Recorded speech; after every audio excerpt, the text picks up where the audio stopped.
Bismillahirrahmanirrahim. Assalamualaikum warahmatullahi wabarakatuh. Alhamdulillahirabbil alamin. Wassalatu wassalamu ala asyrafil anbiya'i wa sayyidil mursalin Nabiyyina Muhammadin wa ala alihi wa ashabihi ajma'in. Wala hawla wala quwwata illa billahi rabbil alamin. Asyhadu an la ilaha illallah wahdahu la syarikalah wa asyhadu anna Muhammadan abduhu wa rasuluh. Allahumma salli wa sallim wa barik ala nabiyyina Muhammad wa ala alihi wa ashabihi wa man sara ala nahjihi ila yaumiddin, amma ba'd. Akhwani wa akhwati, jamaah kaum muslimin, jamaah kaum muslimah yang semoga senantiasa mendapatkan limpahan rahmat dan taufik dari Allah Subhanahu wa taala. Alhamdulillah, kita kembali bertemu di majelis kita, majelis kitab Al-Arba'un An-Nawawiyah, 40 hadis utama tentang pondasi-pondasi dasar keislaman yang dikumpulkan oleh Al-Imam An-Nawawi rahimahullahu ta'ala, yang akhirnya hadis itu atau kitab itu masyhur dengan nama Arba'in Nawawi. Karena Arba'in itu judul atau itu isi kitabnya, 40 hadis. Nawawi itu penulisnya, bukan penulis sih, yang mengumpulkan jadi satu kitab. Nah, pertemuan kita yang terakhir saya mana ya? Kitab anak pakai mainan sama anak-anak. Jadi akhirnya batasannya hilang kabeh. Hadis kepinten, Pak? Keempat ya sekarang ya. Hadis keempat. Baik. Kita baca para jemaah sekalian hadis yang keempat. Bismillah. Semoga jadi ilmu yang barokah. Al-haditsur rabi'u, hadits yang keempat. An Abi Abdurrahman Abdullah ibnu Mas'ud, dari Abu Abdurrahman Abdullah ibnu Mas'ud radhiyallahu anhu, qala, beliau mengatakan, haddatsana Rasulullah sallallahu alaihi wasallam pernah menyampaikan kepada kami, wa huwas shadiqu al-masduq, dan Rasulullah itu orang yang jujur, orang yang benar, al-masduq, yang ucapannya dibenarkan, ucapannya itu diterima. Beliau sallallahu alaihi wasallam bersabda, inna ahadakum, sungguhnya kalian, salah satu dari kalian, maksudnya kalian semua, yujma'u khalquhu, penciptaannya dikumpulkan, fi batni ummihi arba'ina yawman nutfatan, yani proses penciptaannya dalam kandungan ibunda, dalam rahim sang ibunda, 40 hari yang pertama itu nutfatan, masih berupa air mani. Summa yakunu alaqatan mithla dzalik, kemudian menjadi alaqah. Alaqah itu gumpalan daging, semacam itu, gumpalan darah. Jadi semacam itu, maksudnya 40 hari juga. Summa yakunu mudghatan, kemudian jadi mudghah. Mudghah itu gumpalan daging. Mithla dzalik, semisal itu 40 berarti 120. Ini summa yursalu ilaihil malak, di akhir hari ke-120, di akhir hari ke-40 yang ketiga, maka diutus kepadanya seorang malaikat, fayanfukhu fihi ruh, lalu meniupkan roh kepada janin tersebut, wa yu'maru bi arba'i kalimatin, dan diperintahkan untuk menetapkan 4 ketetapannya, 4 kalimat.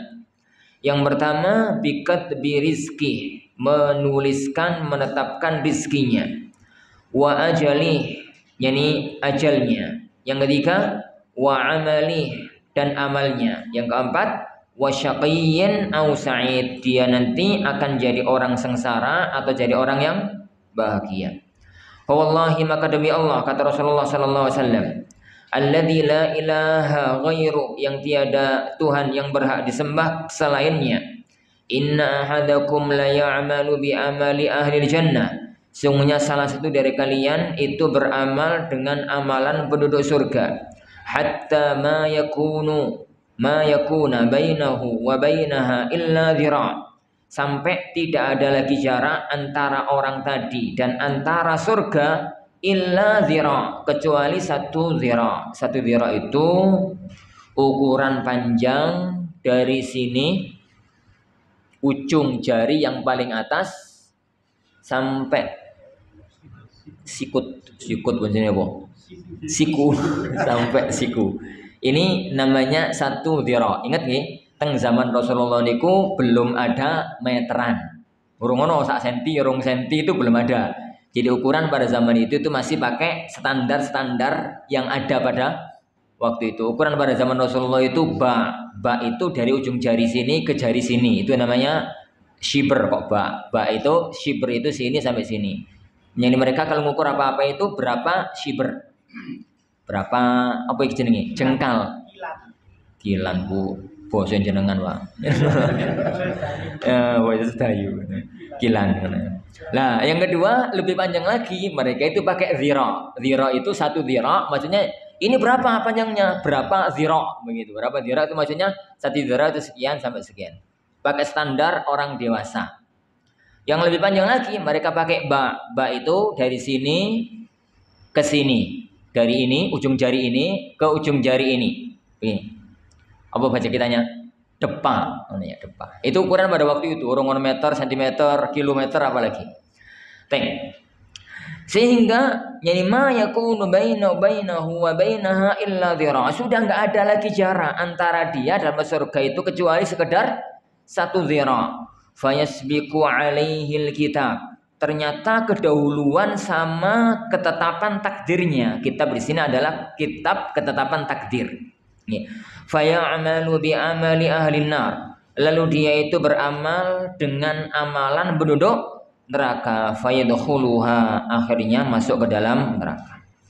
Kebalikannya, wa inna ahadakum la ya'malu bi amali ahli nar, tapi ada orang itu yang beramal dengan amalan penduduk neraka, hatta ma yakunu bainahu wa bainaha illa dhira', sampai tidak ada batas antara dia dan antar masuk neraka kecuali satu dhira'. Fayasbiqu alaihil kitab, tapi kedahuluan oleh ketetapan takdirnya. Faya'malu bi amali ahli jannah, lalu dia beramal dengan amalan penduduk surga. Fayadkhuluha, lalu akan masuk ke dalam surga. Rawahul Bukhari wa Muslim, diriwayatkan Imam Bukhari dan Imam Muslim. Para ikhwah, para jamaah yang dimuliakan Allah Subhanahu wa taala, hadis yang keempat dari silsilah hadis Arba'in An-Nawawiyah. Hadis ini diriwayatkan oleh Abdullah ibnu Mas'ud. Abdullah yakni ibnu Mas'ud itu seorang alim yang terkenal dalam dua sisi keilmuan. Jadi para sahabat itu sebagaimana sudah sering saya katakan di majelis-majelis kita ini, tidak semuanya selevel. Jadi macam-macam, namanya juga masyarakat, itu ya, ada macam-macam. Dalam dunia ilmiah, jadi tidak semua sahabat itu orang pintar. Ada awamnya sahabat, ada orang-orang awamnya kalangan para sahabat. Lah, sing pinter-pinter itu pun kepintarannya, keilmuannya nggak satu level. Ada yang jago dalam dunia hadis, ada yang dikenal dalam dunia fikih, ada yang dikenal dalam dunia tafsir, ada yang dikenal dalam dunia bacaan.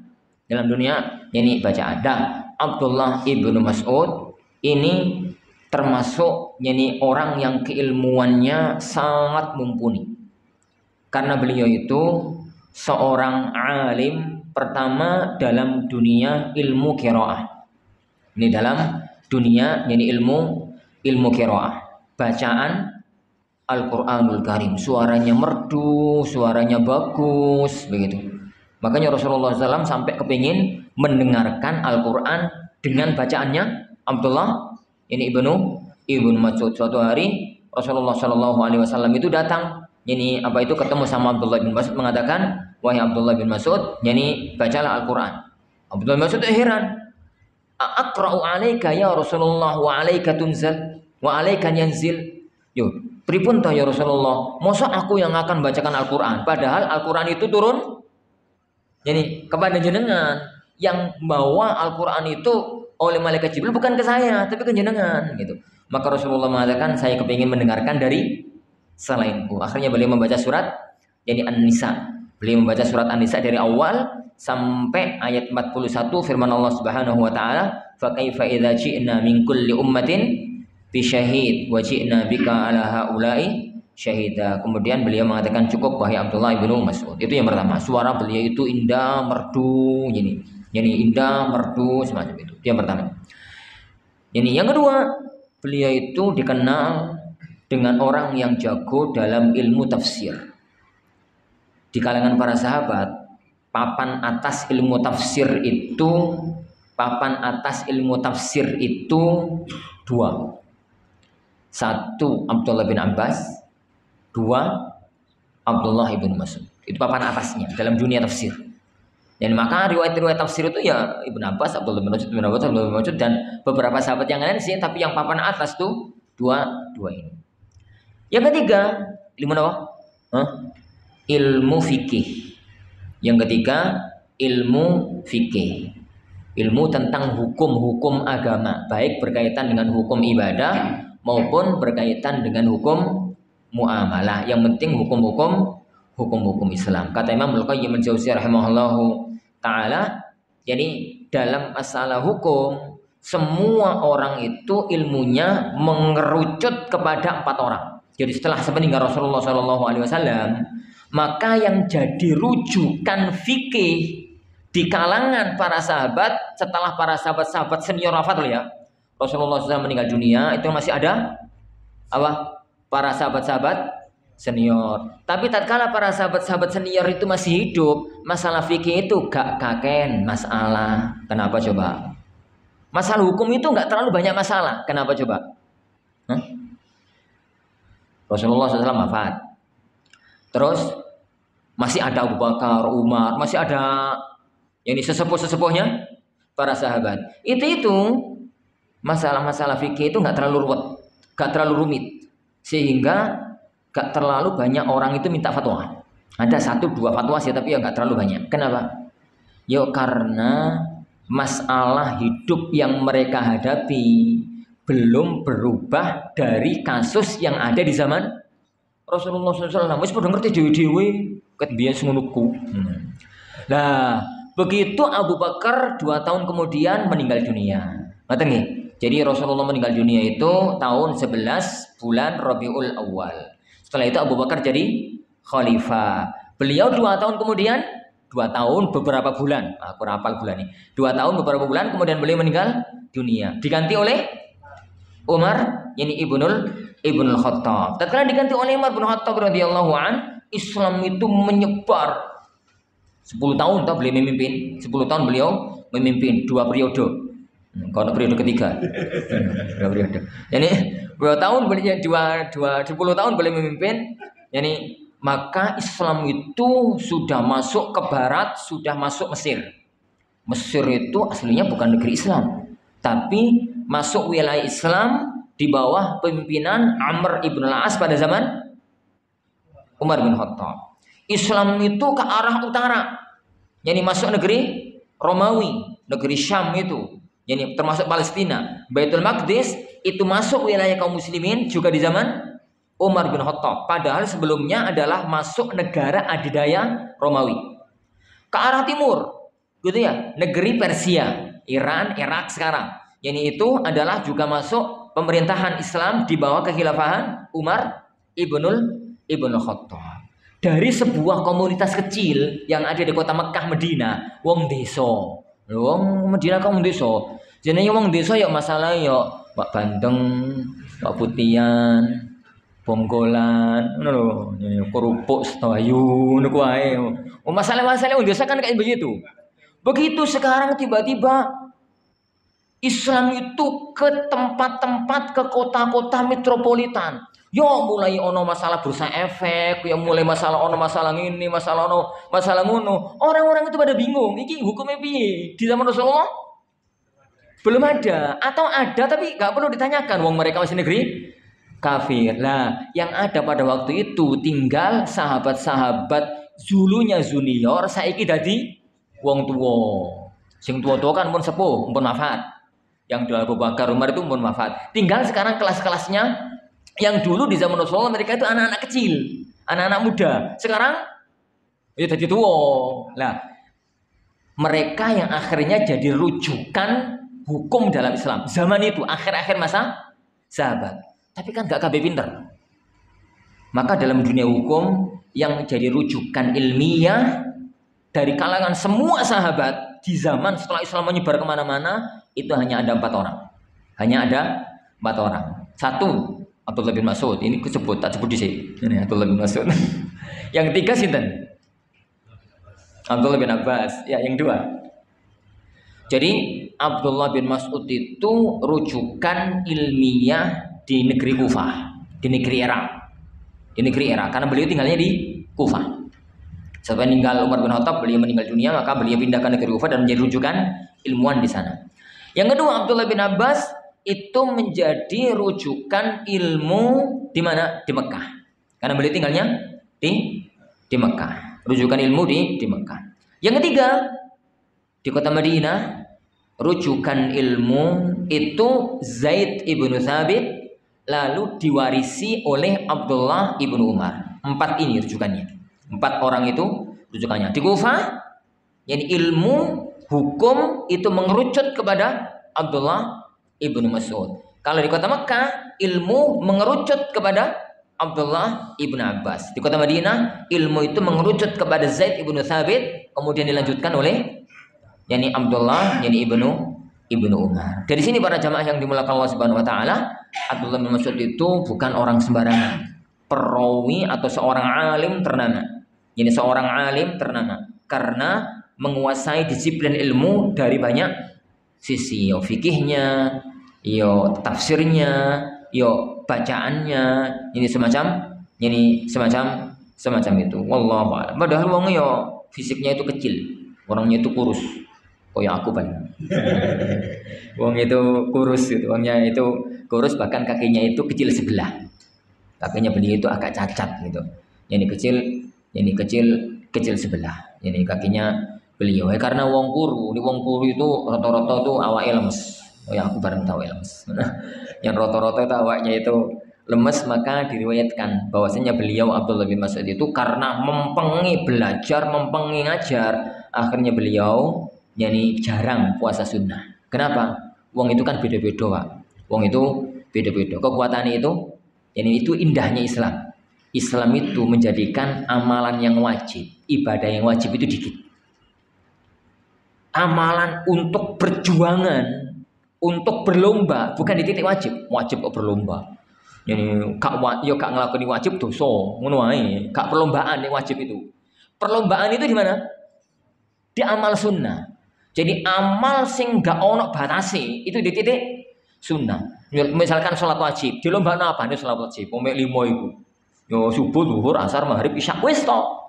Nambah ke 6 malah dosa. Nambah 6 malah dosa. Puasa wajib misalnya puasa Ramadan, nambahi puasa tambah Syawal ya malah dosa. Ini malah dosa. Jadi amal-amal yang wajib itu dikit. Perjuangan, perlombaan itu di amal sunnah. Dan sengaja Allah itu menjadikan amal sunnah itu variannya banyak. Ono ibadah jenis sholat, ono ibadah jenis maca Quran, ono poso, ono sotako, ono zikir, ada belajar ilmu, ada ngajarkan ilmu, ada ini, ada itu. Lah orang itu yang terbaik adalah yang orang itu bisa memilih apa yang cocok dengan kondisinya, apa yang cocok dengan kondisi fisik dan kondisi lapangan yang ada. Orang itu nggak bisa disamakan antara satu dengan yang lainnya. Ini jenengan misalnya ditakdirkan oleh Allah Subhanahu wa taala nek poso itu masya Allah arep maghrib pun arep mati. Lemos ngono ya. Berarti koyoke amal sunnah jenengan itu bukan di arena puasa. Ya cari amal sunnah lain gitu yang bisa berjuang dengan Gitu. Kenapa? Amal kalau memang memaksakan diri, iku gairo suwi. Jadi kenapa? Memaksakan diri. Amal sing iso suwi itu napa? Enjoy. Amal sing nyantai, amal sing sesuai, sing dilakukan itu ambil seneng. Itu yang iso enjoy. Dan amal-amal semacam itu yang ditekankan oleh Rasulullah Sallallahu Alaihi Wasallam. Makanya Rasulullah Sallallahu Alaihi Wasallam itu nggak senang kalau ada orang itu ngamal kemudian memaksakan diri. Tidak amal sunnah beliau. Amal sunnah hati-hati itu beliau itu masuk ke masjid. Ono tali. Ke Masjid Nabawi itu kan banyak tiang. Tiang sama tiang itu ono tali. Rasulullah takon, "Iku apa ya?"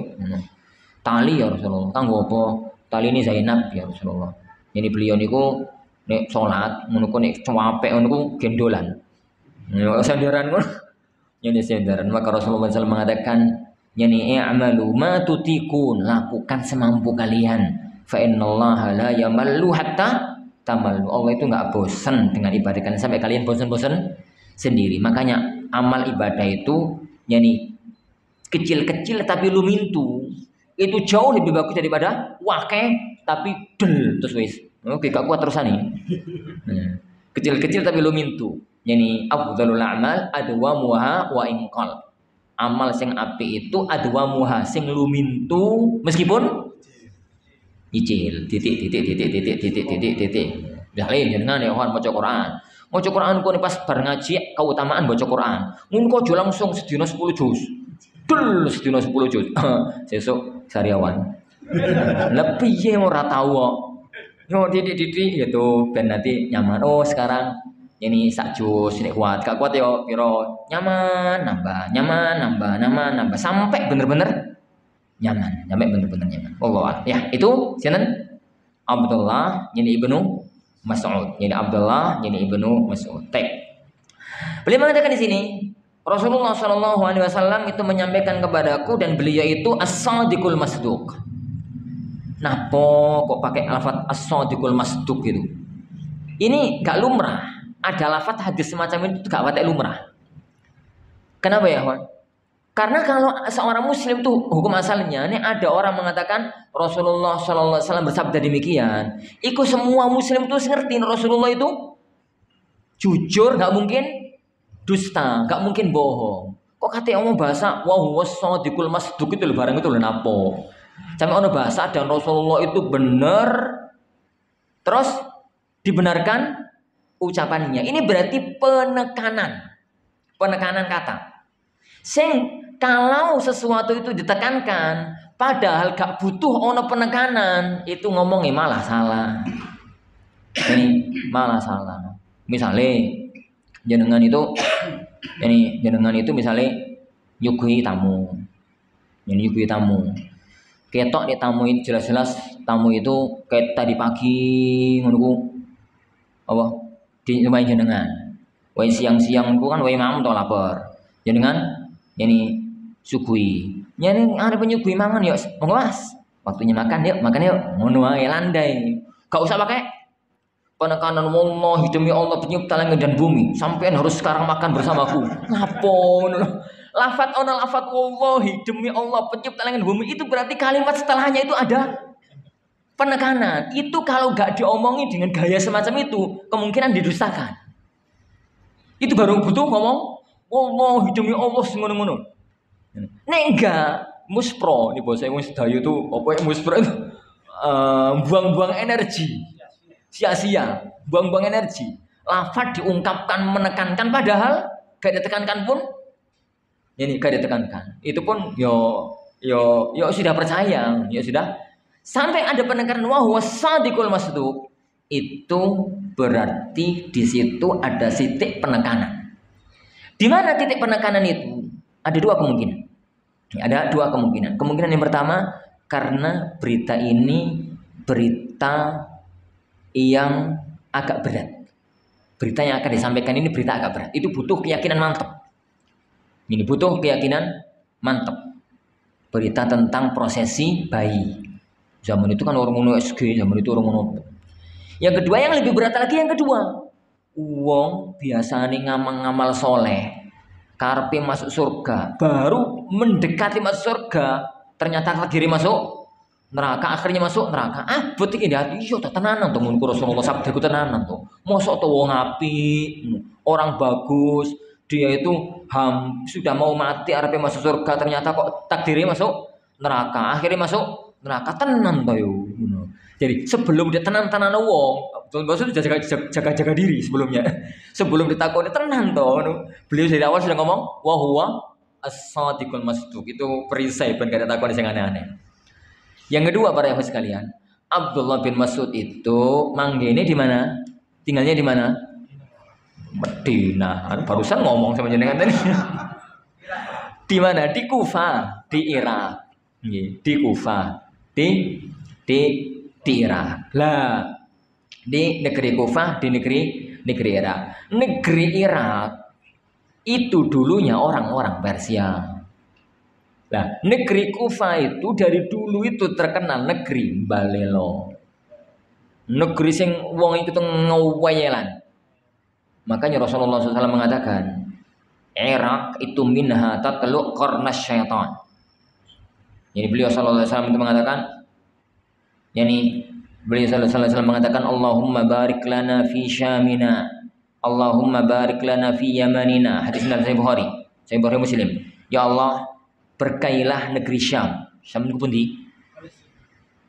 Syam itu Palestina, Lebanon, Suriah, Jordania. 4 negara itu dulu namanya negeri Syam. Yani Allahumma barik lana fi Syamina. Ya Allah, berkailah negeri Syam. Allahumma barik lana fi Yamanina. Ya Allah, berkailah negeri Yaman. Yaman ini mana? Ya Yaman ini sekarang, Yaman Utara, Yaman Selatan. Benar ya? Yaman Utara Selatan ya? Ini pokoknya Yaman lah. Yaman semuanya itu sampai sekarang namanya juga Yaman. Yaman. Di negeri Yaman.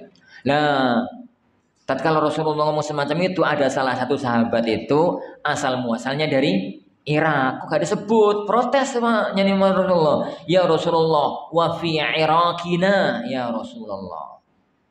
Yo boyo, doakan juga negeri Irak. Rasulullah SAW gak komentar. Beliau lalu ngomong, Allahumma barik lana fi Syamina, Allahumma barik lana fi Yamanina. Ya Allah, berkailah negeri Syam, berkailah negeri Yaman. Kedua kalinya. Irak tetap gak disebut. Protes lagi sahabat tadi. Ya Rasulullah, ya boyo doakan juga negeri Irak. Wa fi Irakina ya Rasulullah. Doakan juga negeri Irak. Rasulullah SAW kembali dongo. Allahumma barik lana fi Syamina. Allahumma barik lana fi Yamanina. Berhenti sampai di situ. Yo seharusnya sahabat tadi itu yo ojo ngeyel-ngeyel men. Wis gak dituangat ping loro ya wis ngono. Jadi ketiga kalinya ngomong lagi. Ya Rasulullah, wa fi Irakina ya Rasulullah. Doakan juga negeri Irak. Nah, akhirnya Rasulullah jujur. Sebenarnya enggak mau ngomong itu, ego ada ngomong itu. Tapi ya berkah wong ngeyel, akhirnya kita tahu hati. Kadang-kadang wong ngeyel itu penting. Kalau wong ngeyel itu gak seru dunia. Ini. Akhirnya Rasulullah SAW ngomong. Sebenarnya itu kan Rasulullah sudah ngasih isyarat yang kuat. Wis gak usah ngomong lah. Engko tak omong ning dadi gak enak. Ngono lho. Sak omongane dadi gak enak. Wis diomong diputus 3 kali mestinya itu isyarat bahwasanya Irak itu bermasalah. Kenapa? Enggak didoakan oleh Rasulullah sallallahu alaihi wasallam. Nah, tapi karena wong itu ngomel, akhirnya Rasulullah sallallahu alaihi wasallam mengatakan minha tatlu qarnas syaitan. Dari Irak itu akan muncul 2 tanduk setan. Ini dari Irak itu akan muncul 2 tanduk setan. Benarlah Rasulullah SAW. Tanduk-tanduk setan itu rata-rata munculnya di Irak. Rata-rata. Ning ngono satu wong Irak kabeh elek. Yo ora. Yo nek setan iki gedhe biasane dadi ulama yo besar. Makanya ulama-ulama Irak itu rata-rata hebat. Imam Syafi'i itu orang Irak. Maksudnya pernah jadi ulama Irak. Imam Ahmad itu ulama Irak, Baghdad. Yang banyak para pembesar-pembesar Islam itu dari sana. Tapi fitnahnya yo besar. Jadi negeri Irak itu dari dulu sampai akhir zaman nanti. Ini coba perhatikan. Syiah munculnya di mana? Irak. Mu'tazilah munculnya di mana? Irak. Jahmiyah munculnya Irak, prahara zaman itu munculnya di Irak. Semuanya sampai lagi. Terakhir nanti fitnah akhir zaman munculnya di mana? Dari mana Dajjal muncul? Dari Irak. Iran Ustaz.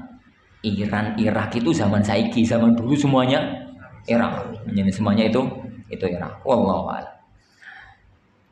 Ngomong apa? Ya.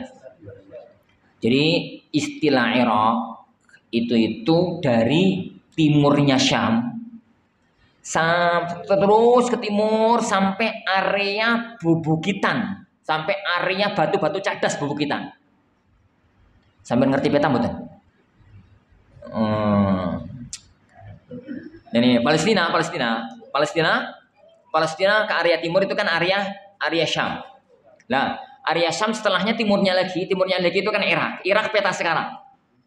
Jadi Irak peta sekarang itu ke arah timur terus sampai di negeri manakah? Area Bubukitan, area pegunungan yang batu cadas, area sebelah baratnya Afghanistan. Dulu semua itu namanya Persia, yang daerahnya namanya Irak.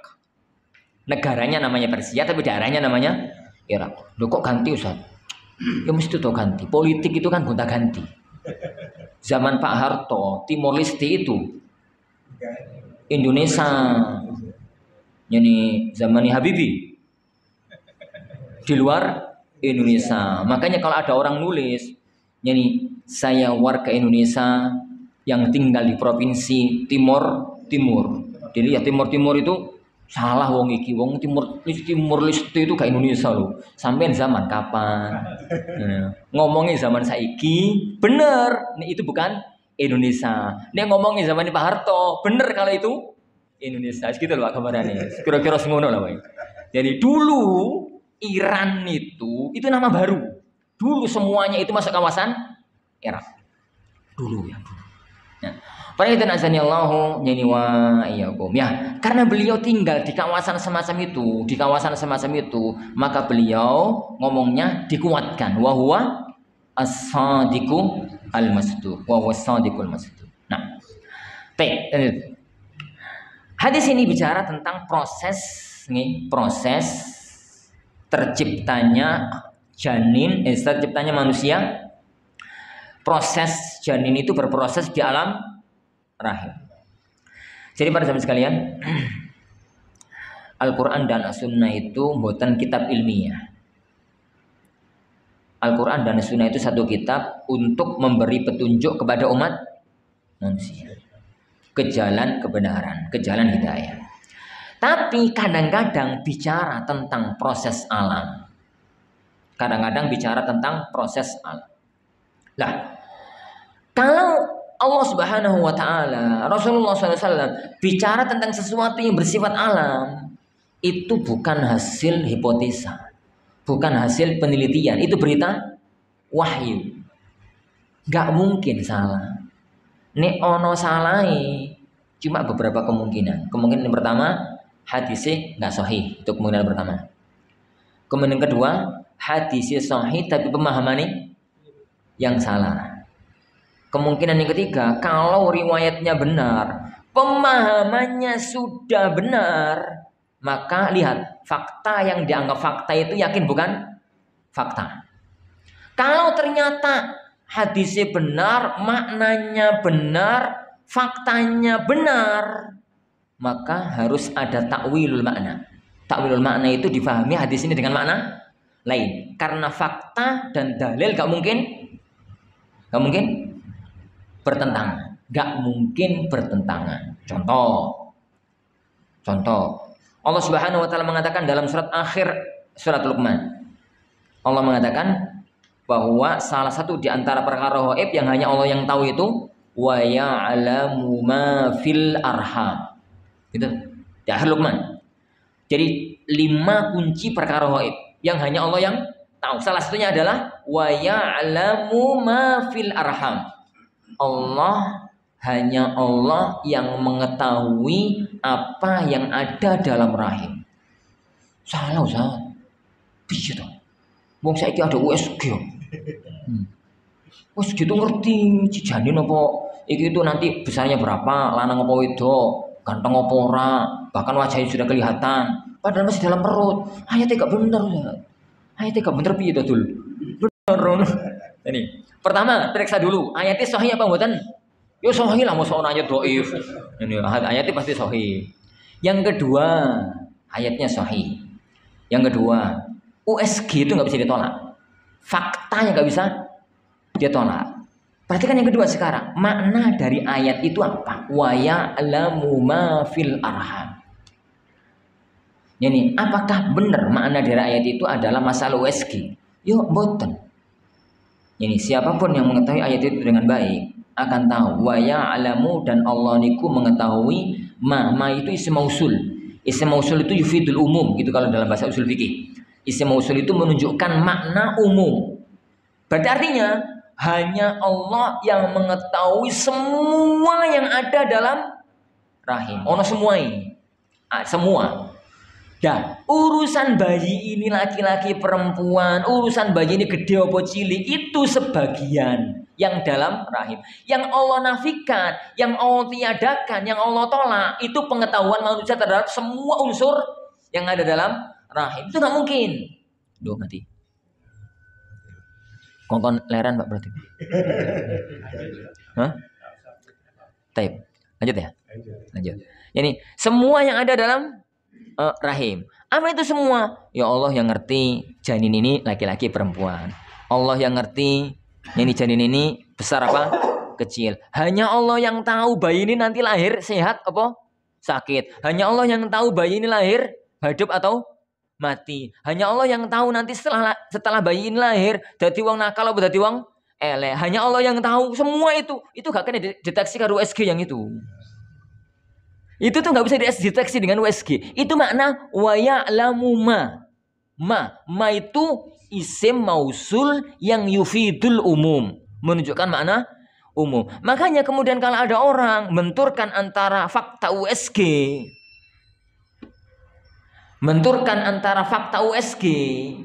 dengan ayat itu bukan pada tempatnya. Karena ayatnya bicara umum, USG itu sebagian yakni dari kasus yang ada di dalam rahim. Begitu. Jadi tak masalahnya itu adalah semacam itu. Makanya para jamaah yang Allah Taala, kalau kemudian ayat dalilnya benar, pemahamannya benar, kok ternyata bertentangan dengan fakta, berarti ada yang masalah.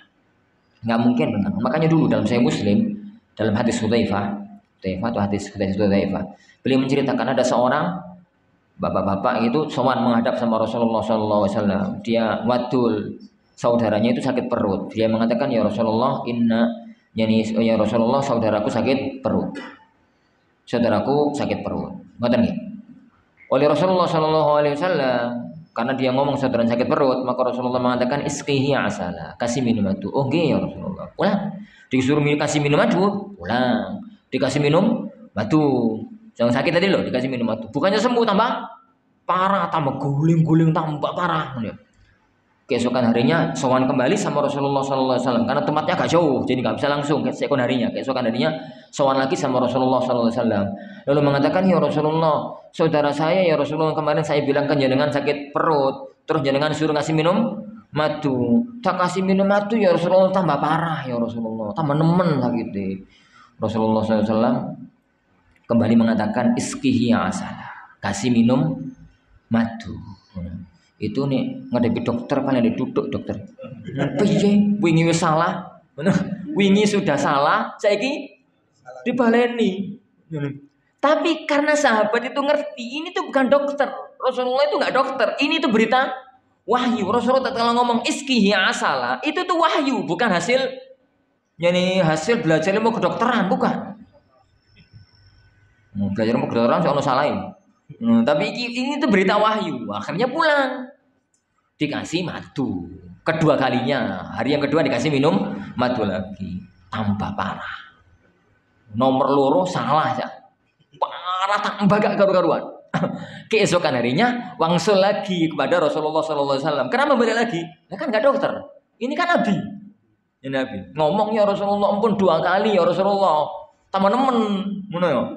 Rasulullah SAW mengatakan, isqihi asala. Kasih minum madu mas. Oke, pulang. Sampai yang ngadepi dokter kok yang paling ini aku. Ini apa no? Ini beliau itu mau pulang karena seyakin-yakinnya wahyu nggak salah. Wahyu nggak mungkin salah. Nek ono sing salah berarti di sisi yang lain. Pulang dikasihkan minum madu yang ketiga kalinya terus sembuh. Hari keempat datanglah orang tadi lapor sama Rasulullah SAW. Ya Rasulullah, ampun ya Rasulullah, alhamdulillah, ampun sembuh. Komentarnya Rasulullah SAW, alam ta'alam anni Rasulullah. Sampeyan gak ngerti toh, aku itu Rasulullah loh. Sampeyan gak ngerti toh, aku itu Rasulullah. Jadi ini ono salai itu berarti bukan di titik wahyu. Jadi misalkan jenengan praktek hadis ini, ngoten nggih, sakit perut, terus minum madu, gak sembuh-sembuh. Yuk jangan salahkan hadis salahkan madu ini gak asli. Madu ini gak asli. Itu yang pertama. Madu ini gak asli nyalahkan hadis. Nomor dua, bisa jadi itu bukan sakit perut. Sakit lain ngefek ke perut. Akhirnya diobati pakai madu juga ngefek, kok nggak sakit perut toh? Gak ngefek kok kan? Sakit perut. Jadi salah dalil itu paten. Karena itu berita, ini berita wahyu. Lah, yang ada dalam hadis ini para hewan itu berita wahyu. Ini itu adalah berita wahyu bahwa proses manusia di dalam alam rahim itu sebagaimana yang beliau sebutkan. 40 hari yang pertama itu masih berupa nutfah. 40 hari yang kedua itu sudah berupa wujudi tapi masih daging, masih darah. 40 hari yang ketiga itu sudah proses daging, kemudian sudah mulai sambil berproses daging sambil berbentuk. Sambil berbentuk. Di hari ke-120 itu sudah orang. Maksudnya itu seandainya di hari ke-120 itu gugur, maka yang keluar itu adalah bentuke menungso. Ya wis ana sirahe, sudah ada tangannya, sudah ada kakinya, meskipun kecil seanak kucing. Tapi ya sudah ada wujudnya, sudah ada bentuknya yang semacam ini. Tapi sebelum hari ke-120 itu bayi ini belum hidup. Bayi ini belum hidup karena belum ada rohnya. Yani bayi itu belum hidup, belum ada rohnya. Baru dikasih roh oleh Allah Subhanahu wa taala di hari ke-120. Diperintahkan yani para malaikat untuk juga menetapkan garis takdirnya. Yani garis takdirnya. Jadi yang memahami konsep syariat bahwasanya apapun yang terjadi pada kita di alam dunia ini itu sono takdiri. Itu tuh nyaman bang. Wes sono takdiri kok repot men. Tapi ojo difahami salah sono takdiri. Aku turatur wae suke dhewe. Aku tak turatur wae pinter dhewe. Turatur ngene wae duwe anak-anak dhewe gak usah nikah. Iku ceritane piye? Jadi garis takdir para ikhwatan azan ya Allah wa yakum, garis takdir itu maknanya semua itu sudah ada garis takdirnya. Sekarang yang penting sampeyan itu jalankan syariat, jalankan perintah Allah. Hasilnya serahkan pada garis takdir Allah Subhanahu wa taala. Nah, Allah akan memerintahkan kepada kita untuk usaha akhdul asbab. Usahanya itu pok maksimal. Dari, yuk misalnya perehwa, ini orang itu masalah rizki, itu wis ono garis takdir. Masalah rizki kan tadi apa itu? Lafadznya, yani rizki, bikat birizki. Rizki itu sono takrane, wis ada ukurannya, wis ada garis takdirnya. Tapi kan Allah memerintahkan kepada kita itu untuk kerja. Patokan syariat itu memerintahkan kepada kita itu kerja. Lah kerja patokan syariatnya itu dua. Satu yang halal, dua sing tenanan. Halal karo tenanan. Ini rumus kerja dalam agama kita itu cuma dua. Halal karo tenanan. Kerja apa? Ini terus nanya di telu lah, telu. Halal tenanan yang cocok dengan kondisi jenengan. Yang cocok dengan kondisi jenengan. Itulah gawe rumus telu. Pertama halal, nggih. Jangan sampai langgar syariah.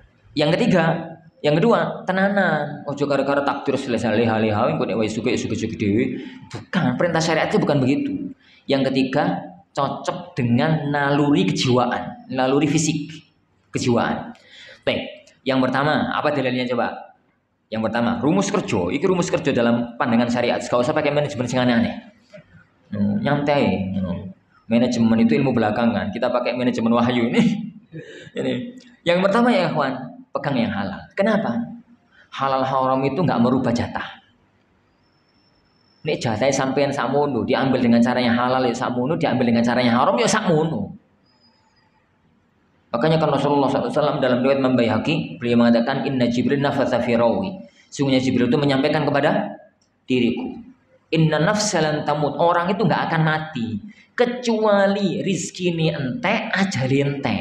Wong itu nggak mungkin mati. Wong undang-undangnya malaikat maut itu nggak boleh nyebut nyawa kalau ini ajalnya belum habis, rizkinya belum habis. Rizkinya belum habis. Nek wong itu wis mati berarti wis nggak mungkin hidup. Wong rizkinya ente, arepe mangan opo, rizkinya sudah habis. Nah, setelah Rasulullah menyebutkan ketetapan takdir, apa kata beliau? Kalau memang rizki itu ono ketentuan nih, dan orang itu nggak akan mati kalau rizkinya belum habis, maka fattaqullah, bertakwalah kalian kepada Allah. Wa ajmilu fit talab, cari rizki dengan cara yang bagus. Apa itu? Tinggalkan yang haram, ambil yang halal. Fa innahu la yunalu ma indallahi illa bi ta'ati. Karena yang di sisi Allah, rizki yang datang dari Allah itu nggak mungkin didapatkan kecuali dengan taat kepadanya. Itu yang pertama, rumus halal.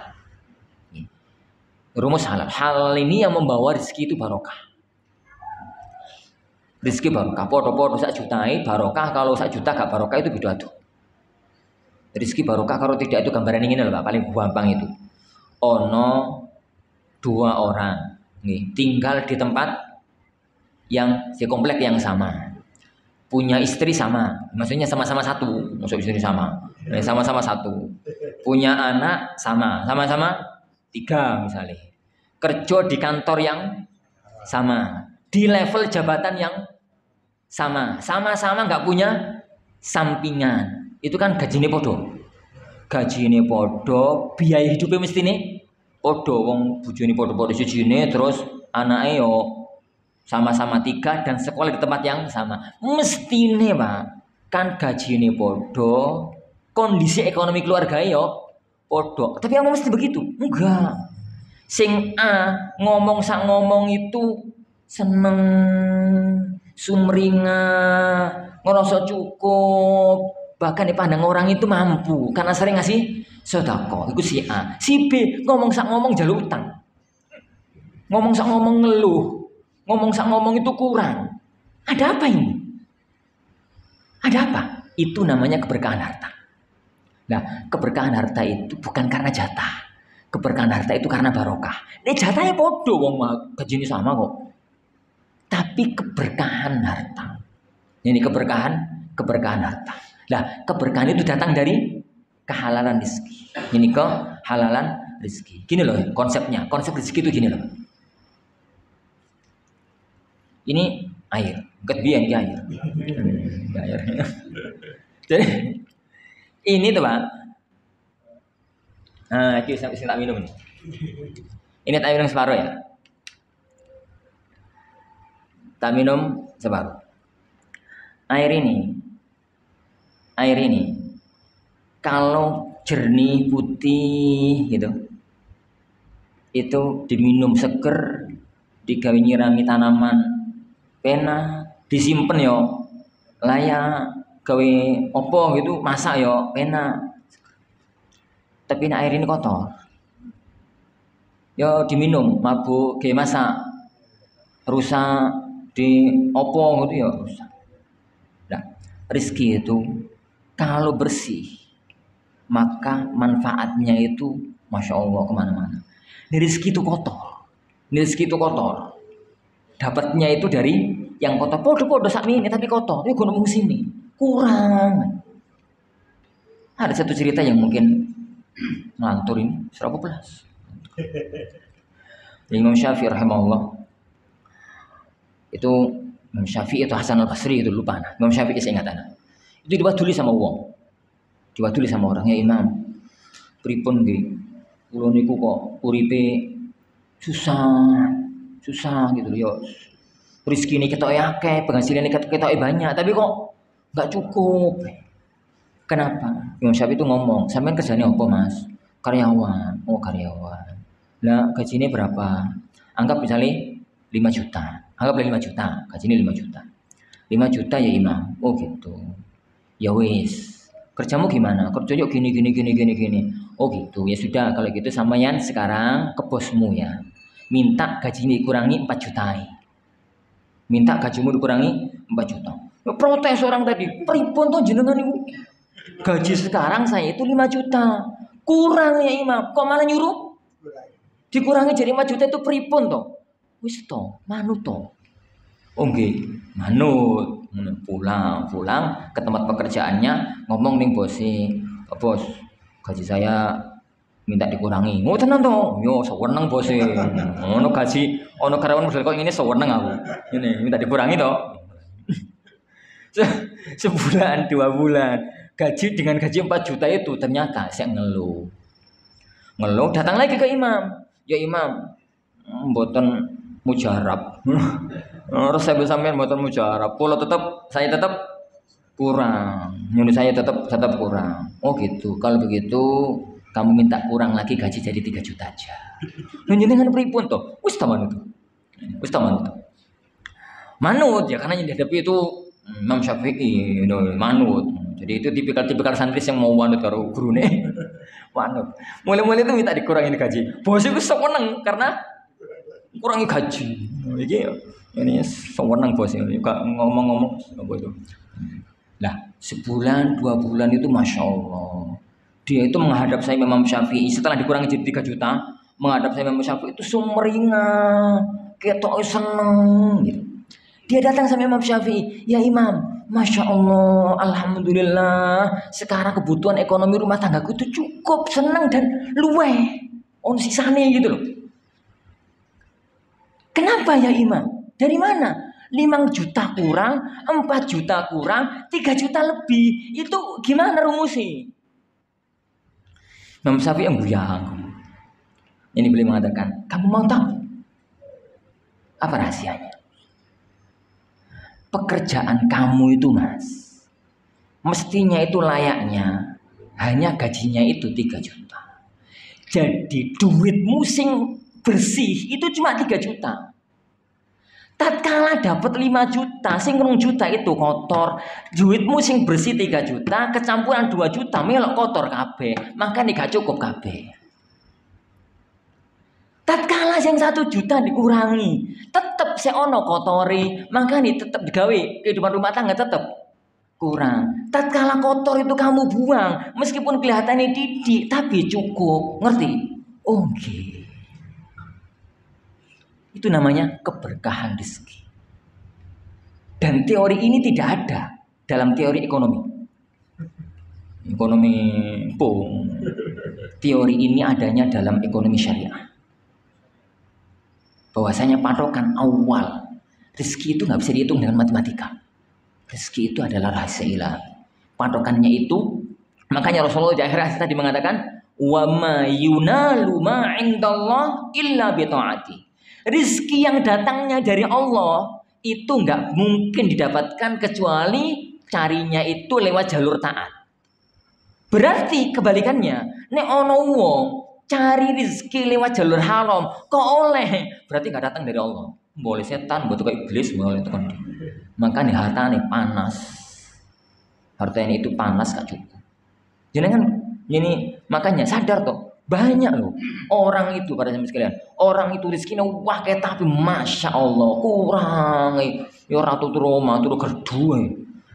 Napa? Yo kurang. Ini hidupnya. Kenapa? Itu yang bermasalah. Itu yang pertama. Tapi Islam punya konsep yang kedua. Halal kok kadang-kadang mau ngomongin halal pokoknya halal saat nyantai. Ya ora. Syariat juga gak begitu. Syariat itu memerintahkan orang itu kalau aktivitas sing tenanan. Dagang sing tenanan, karyawan sing tenanan. Jadi ustaz sing tenanan, ngono. Dadi santri ya sing tenanan. Mas ustaz sing tenanan itu ya tenanan sing sinau, tenanan sing opo, tenanan sing ngajar. Ojo nyanyi opo. Dari mana kita ambil itu? Rasulullah SAW bersabda, Innallaha yuhibbu idza 'amilal 'abdu 'amalan an yutqina. Allah itu seneng kalau seorang hamba itu aktivitas an yutqinahu. Yutqin itu bahasa kitanya itu seprofesional mungkin. Itkon itu yo sing tenanan, sing tenanan. Yang itkon, yutqinahu itu ya sing tenanan, sing bener-bener tenanan, sungguh-sungguh. Ini benaran yang sungguh-sungguh. Nah, ini terserah dunia manajemen kalau yang kedua ini. Bagaimana cara sungguh-sungguh. Dagang ya piye caranya. Yang ketiga, pekerjaan itu banyak. Para ulama kita itu berselisih pendapat tentang pekerjaan yang paling bagus itu apa. Pendapat yang terkuat yang paling cocok dengan kondisi jiwa. Ono wong iku. Ini kan jiwane wong itu beda-beda. Nek wong iku seneng tani, jiwane iku seneng tani. Masya Allah, tandur itu urip dadi, tandur kacang dadi, tandur ini dadi, tandur itu dadi. Tapi di wong itu gak seneng tani, kemudian maksakan diri tani, mati terus. Masalah orang itu Pak kalau seneng nandur itu dengan jiwa sumringah. Nek wong itu gak seneng, ini cep mati kabeh. Orang itu nek seneng mbek, Masya Allah, mbek iku lemu-lemu, ganteng-ganteng ngalano wonge. Tapi nek wong itu gak seneng karo mbek, itu yang diramut tapi karo nesu. Ngerti ya kawan, kejiwaan itu fak jiwa itu berpengaruh kepada barang. Wallahi ya kawan. Mangkane opo-opo itu hadapi dengan hati yang jernih. Hadapi dengan hati yang jenengan itu nek duwe apa iki? Duwe bojo. Duwe bojo ya ora pate ayu, ya ora pate pinter, ya ora pate opo lah. Tapi jenenganku Masya Allah seneng, diterima, disyukuri ngono ya. Susila tambah ayu. Tenan Pak. Tapi jenengan itu nek duwe bojo. Kemudian senengane tiap hari itu di ngeluh, tambah elek.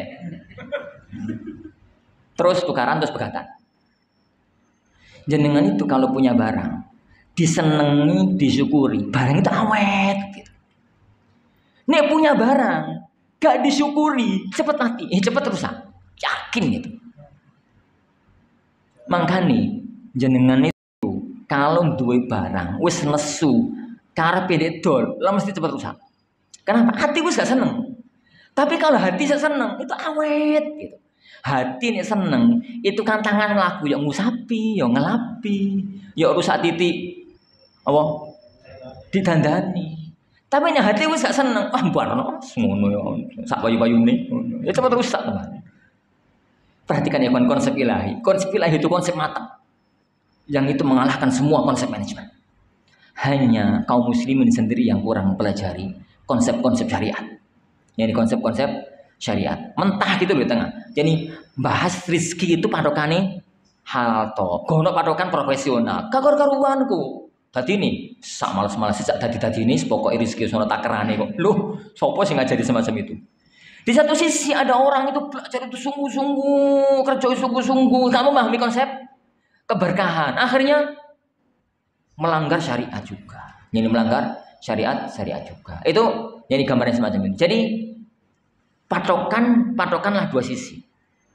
Sisi syariat, yani sisi takdir tadi. Semua sudah ada takdirnya. Kewajiban kita itu hanya jalankan syariat. Jalankan syariat itu ikhtiar yang halal, maksimal, yang cocok dengan kondisi jenengan.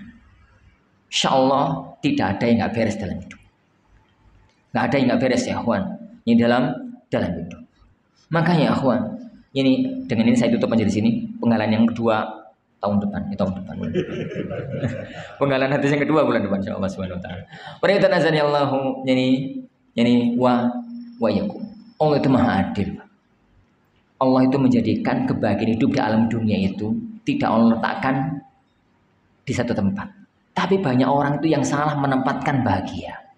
Sehingga keakor-karuan. Yani ada satu kalimat yang sangat indah dari Abu Sulaiman Ad-Darani, salah satu ulama yang dikenal dalam dunia tazkiyah dan adab. Yani beliau itu mengatakan, innan nasa, yani talabu, yani innan nasa, yani talabu al-ghina bi kasratil mal wal ghina fil qanaah. Wong iku rebutan kepingin surga, kepingin sugih, kepingin kaya, cari kekayaan itu dengan mengumpulkan harta yang banyak. Salah. Inti kekayaan itu qanaah, trimo ing pandum. Makanya kaya itu dalam bahasa Arab istilahnya apa? Kaya itu kan bahasa Indonesia, sugih kan bahasa Jawa. Ini bahasa Arab kaya ini kan apa? Honi. Wong kaya itu honiyun. Makna dari honi itu apa? Honi itu merasa sudah nggak butuh yang lain. Wis iki wis cukup. Nah, iku jenenge sugih. Iki wis cukup. Dikasih rezeki misalnya oleh Allah 10 juta. Alhamdulillah ya Allah. Wong butuh kemek 7 juta loh, tapi rezekine jenengan 10. Itu kan semua nang sugih, wong butuhe 7 juta, rezekine 10 juta. Ayo guyung. Yuk, mikir kawin meneh barangmu. Wong lebih kok dari kebutuhan dia. Tapi kalau rezekinya dia itu 100 juta, duitnya 100 juta, tapi utaknya itu yang dipikir 150, kurang, nolongso. Ya Allah, rezeki kok cuma 100 juta. Aku tuh lo pengen beli ini harganya 150 juta. Siapa yang suka coba? Antara dua orang itu yang suka yang mana? Tenang toh. Kalau orang luar yang mandang itu yang punya 100 juta, tapi yang ngerasakan, yang kaya itu yang punya 10 juta. Nah, jenengan itu kepingin dipandang sugih apa kepingin ngerasa sugih? Kepingin dipandang orang sebagai orang kaya atau kepingin merasa jadi orang kaya? Orang itu kadang-kadang itu gak beres gitu. Kepingin dipandang sebagai orang mampu padahal dianya sendiri nestapa. Coba Anda lihat rumah-rumah desa itu. Aku gak ngerti rumah kota ya, rumah desa. Masya Allah, penampilan luar itu keramik, porselen wapi ngono. Kamare masya Allah, buradul karuan. Masuk ruangan depan itu masya Allah. Yuk keramikan ya opo. Masuk ke rumah masya Allah. Iki oma menungso pomeng wedhus. Nemen pokoknya. Kontras antara luar sama dalam. Itu kan rata-rata umum. Kepingin dipandang dadi wong sugih padahal awake dhewe gak ngerasakan nyaman tinggal di rumah. Yuk sini sebenarnya kan tempat yang paling sering dia tempati itu yang nyaman. Jopo yuk pantese yes ngono lho jopo. Pokoknya orangnya itu nyaman. Ini orangnya itu terasa nyaman. Kepingin kelihatan kaya. Rumahnya elit, mobilnya elit, ngeredit. Ini wis gak ribet lah, tapi ngeredit, ngeden. Yo ngeredit mobil itu sebulan 20 juta, ngeredit rumah sebulan 30 juta, ngeden. Tapi orang yang memandang, wong iki kaya raya. Tapi yo uripe ngeden. Yang satu sisi, masya Allah, uripe kelihatan sederhana, tapi nyantai, nyaman. Ini, apa ya? Jadi itu yang pertama. Yang kedua, talabur rahata fil kathrah, warahatu fil i'tidal. Itu kata Abu Sulaiman Ad-Darani. Orang-orang itu kepingin urip nyaman. Yo kabeh wong kepingin urip nyaman. Tapi yang dipandang kepingin nyaman itu barang-barang iku akeh. Yo duwe ngene akeh, duwe ngono akeh, duwe ngene akeh, duwe ngono akeh. Katanya nek ngono nyaman. Panenmu piro, Mbak? Ini panenku sami ini, Mbak, wong cuma 1 hektar. Ini sawahku. Seandainya saya punya sawah 10 hektar itu paling nyaman Ibu, tambah melarat, Pak. Tambah melarat. Yo ganteng sawahnya timbang wonge. Kenyamanan hidup itu di standar. Jadi tidak memaksakan diri melakukan yang nggak mampu dan tidak melakukan sesuatu yang nggak layak dipandang oleh masyarakat. Itu namanya i'tidal. Gambarnya gini loh. Nek jenengan ditakdirkan oleh Allah dadi banyak. Ngerti banyak? Angsa niku lho, Pak, angsa. Angsa niku kan wong Jawa banyak. Nek jenengan niku ditakdirkan oleh Allah Subhanahu wa taala dadi banyak.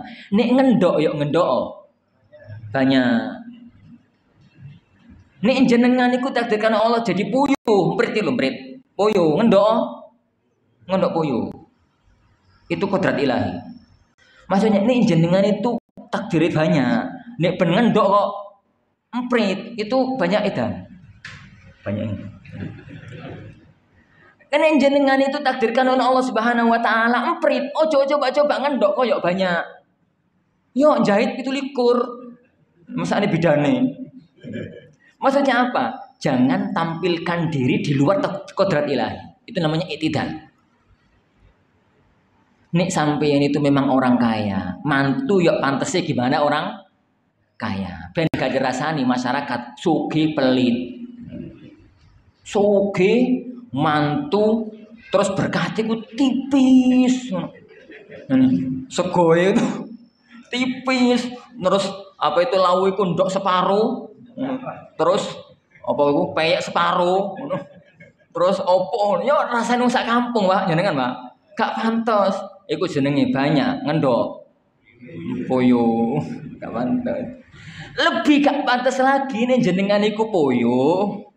Terus mantu bergaya banyak, utang sana, utang sini, apa itu mantu di gedung, sesuk mati mikir utang.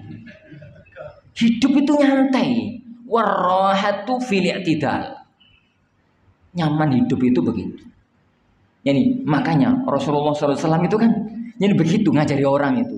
Nih muamalah karo wong ki, gaya beliau itu kayak orang miskin. Tapi beliau kalau berinteraksi dengan para pembesar, gaya beliau juga orang pembesar. Jadi pas suasananya itu di tempat yang di tempat yang pas begitu. Konsep syariat dalam memahami yani apapun sehingga hidup itu yani pada kenyataan. Hidup itu pada yani fakta yang ada. Padukan antara konsep takdir dengan konsep amal.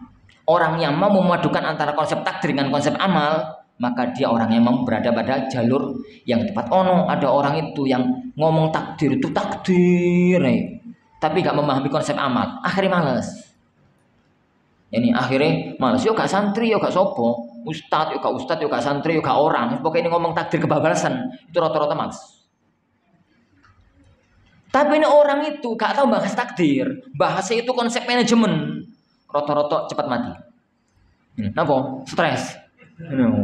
Wes gini gagal, gini gagal, gini gagal, akhirnya mati. Ini cepat mati. Padukan ya kawan antara dua konsep itu. Islam itu sempurna. Padukan antara konsep ini. Rizki sudah ada takdirnya, ini sudah ada takdirnya, ini sudah ada takdirnya. Nyantai. Ini. Tapi di satu sisi kita itu kewajibannya beramal. Lah akhirnya akan menghasilkan ajaban li amril mu'min. Yani inna amrahu kullahu khair. Alangkah menakjubkannya urusan seorang mukmin. Semua yang terjadi pada dirinya itu baik. In asabathu sarra'u syakar. Yani kalau dia itu mendapatkan kebaikan syukur dan itu baik untuk dia. Kalau kena musibah sabar, itu baik yani untuk dia. Kenapa? Dia tahu tugas dia hanya maksimal usaha. Dapat nggak melambung, nggak nyombong, dia tahu itu dari Allah Subhanahu wa taala. Gagal, gak putus asa, dia tahu itu datang dari Allah Subhanahu wa taala. Kemampuan manajemen itulah menjadikan orang itu tenang dalam menghadapi hidup dan enggak terlalu susah di dalam yang menghadapi kehidupan. Wallahu alam bi. Nah, insyaallah subhanahu wa taala ya kawan, penggalan hadis ini yang berikutnya kita bahas pertemuan depan biizni rabbina tabaraka wa taala. Wallahu alam. Sebelum Anda tutup, ada yang mau disampaikan? Monggo barakallahu fikum.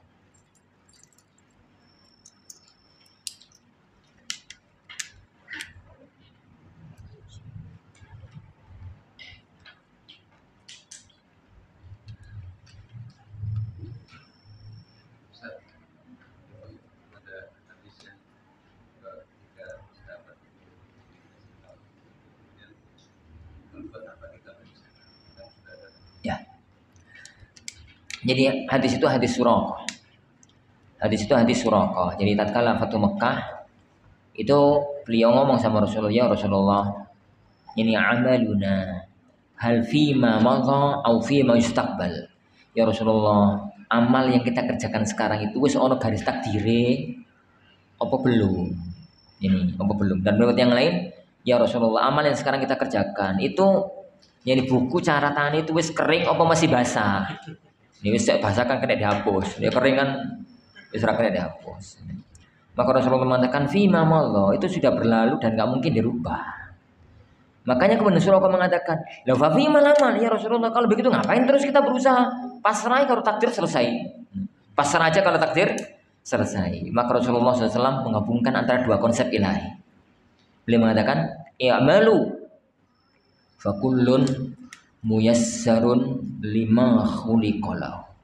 Berjuanglah kalian, berusahalah kalian, karena semua orang itu akan dimudahkan untuk menggapai takdirnya. Kita itu nggak pernah tahu takdir kita. Jadi yang bisa kita lakukan adalah berjuang. Ternyata kok Allah jadikan kita gampang melakukan apa-apa, yang insya Allah takdir kita semacam itu. Makanya insya Allah disusul dengan masalah yang kedua yang saya bahas ini bulan depan, bahwa yani kadang-kadang secara umum orang itu meninggal dunia sesuai dengan kebiasaan. Tapi kadang-kadang nggak semacam itu. Apa sebab dan bagaimana solusi? Insya Allah kita bahas pertemuan yang akan datang biidzin rabbina tabaraka wa ta'ala. Kita akhiri. Subhanakallahumma wa bihamdika asyhadu an la ilaha illa anta astaghfiruka wa atubu ilaik. Wa sallallahu wa sallama wa baraka ala nabiyina Muhammad. Assalamualaikum warahmatullahi wabarakatuh.